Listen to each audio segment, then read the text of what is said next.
tout à fait. Donc,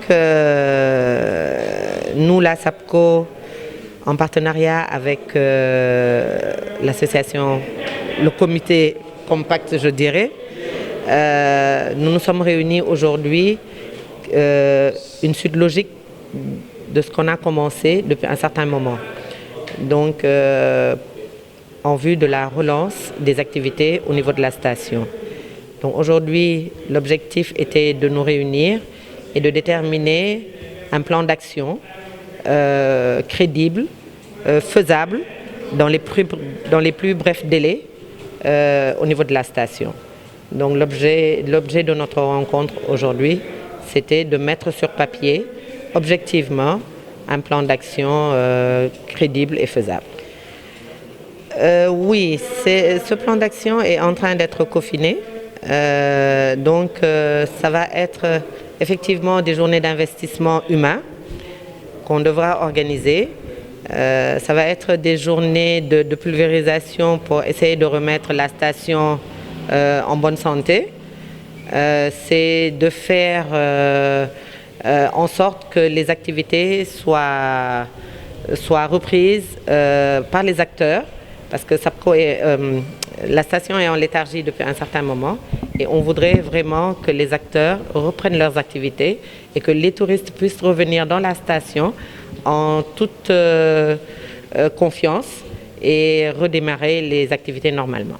Pour le mois d'octobre, mais je pense que avant une reprise, il faut penser à la préparation et on est dans cette dynamique de préparation en vue de l'ouverture de la saison touristique prochaine.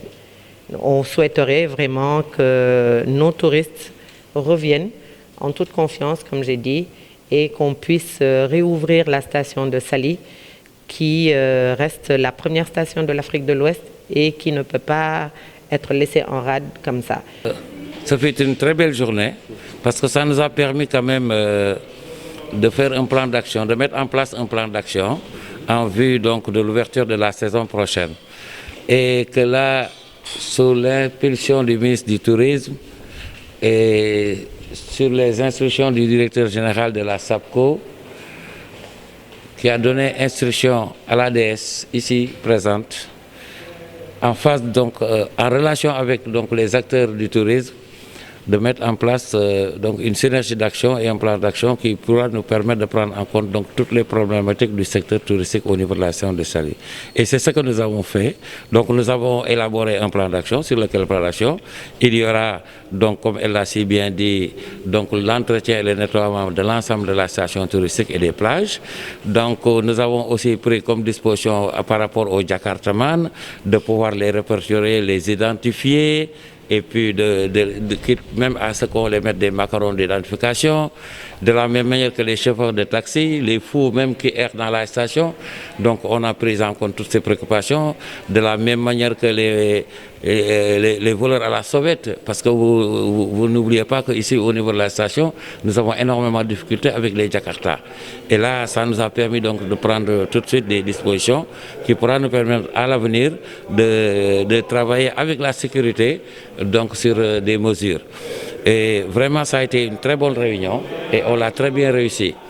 Nous, donc, ce qu'on souhaiterait, on voudrait tout simplement demander aux autorités d'accompagner ce processus d'ouverture de saison et en même temps travailler sur le fonds de résilience touristique pour aider et accompagner aussi les acteurs touristiques.